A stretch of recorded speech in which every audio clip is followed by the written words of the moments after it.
Meu nome é Viviane Evangelista e eu vou apresentar um trabalho de iniciação científica sobre o fenômeno da resistência e o uso de antiparasitários gastrointestinais em cães e gatos, uma revisão sistemática e meta-análise. Esse trabalho contou com a orientação do professor Gino Chaves da Rocha. Introdução. Agora eu vou falar sobre 3 pontos importantes. O primeiro é que os animais vêm compartilhando a presença humana desde antes da Revolução Agrícola. E essa relação vem se estreitando cada vez mais. Junto a isso, também temos o fato de que os cães e gatos são hospedeiros definitivos de muitos parasitas, como Toxocara, Giardia, Ancylostoma, que são parasitos que também podem infectar os seres humanos, sendo considerados zoonoses. O terceiro ponto são os antiparasitários, que são fármacos de muitos grupos utilizados no controle e prevenção de doenças causadas por parasitos, artrópodes e vermes. Depois disso, temos a resistência, que é um fenômeno biológico causado pelo uso indiscriminado de antiparasitários. Mas o que é resistência parasitária? Bom, a resistência parasitária acontece quando uma droga não consegue manter a mesma eficácia contra os parasitos, mesmo sendo utilizada nas mesmas condições depois de um período de tempo. A resistência ela é caracterizada quando tem uma redução da carga parasitária abaixo de 95%. Na metodologia, esse trabalho ele consiste em uma revisão sistemática e meta-análise. A primeira coisa que fizemos foi definir uma questão investigativa, que é: o que se sabe atualmente sobre a resistência parasitária aos antirreumínticos prescritos na clínica médica para cães e gatos? A partir dessa questão investigativa, criamos palavras-chave. Essas palavras-chave foram utilizadas em bases de dados para fins de pesquisa, como Cielo, Lilacs, Bireme, Medline, PubMed e Google Acadêmico. Com os resultados encontrados nessas bases, fizemos uma filtragem pela leitura dos títulos, depois dos resumos e depois dos trabalhos completos.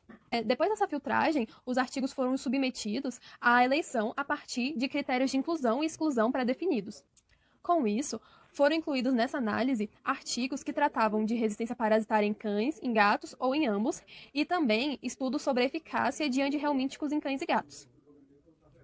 Depois que os artigos já haviam sido elegidos, eles foram divididos em artigos quantitativos e artigos qualitativos. E com os artigos quantitativos foi realizada uma meta-análise. Resultados e discussões. Na revisão sistemática, obtivemos 900 títulos. Dos 900 títulos, elegimos 238 resumos.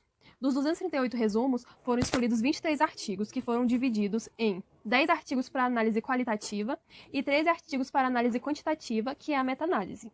As bases de dados, Cielo, Lilacs, Bireme e Medline não ofereceram resultados correspondentes às pesquisas com as palavras-chave escolhidas. Em compensação, o Google Acadêmico foi a base de dados que mais forneceu dados para essa revisão.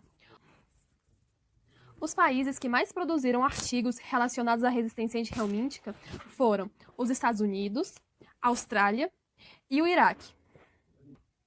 A partir de 2011, observamos uma maior frequência de projetos de pesquisa relacionados ao tema.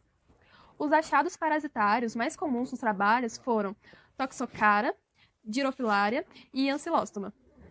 Os fármacos mais testados e utilizados nos experimentos foram a milbemicina, o praziquantel, pirantel e ivermectina. E na meta-análise, observamos uma relação semelhante entre a quantidade de estudos que demonstraram a tendência à resistência e a estudos que não demonstraram tendência à resistência. Os temas mais recorrentes dos artigos foram os métodos de diagnóstico de resistência, a necessidade de manejo ambiental, alguns relatos sobre resistência parasitária e também alguns artigos sobre mecanismos de resistência parasitária. Nesse trabalho, concluímos que as enfermidades parasitárias que afetam os cães e gatos têm um potencial zoonótico. Concluímos também que muitos fármacos antiparasitários utilizados para o tratamento humano muitas vezes coincidem com os fármacos utilizados no tratamento de cães e gatos. Também sabemos que esses animais contaminam o ambiente, eliminando ovos e cistos dos parasitos pelas fezes e urina. Em 1994, a resistência antirreumíntica não era considerada um problema, mas já em 1997 já tínhamos relatos da diminuição da eficácia de antirreumínticos em cães e gatos. De acordo com a meta-análise, o primeiro artigo que apontava a tendência à resistência foi publicado em 2007.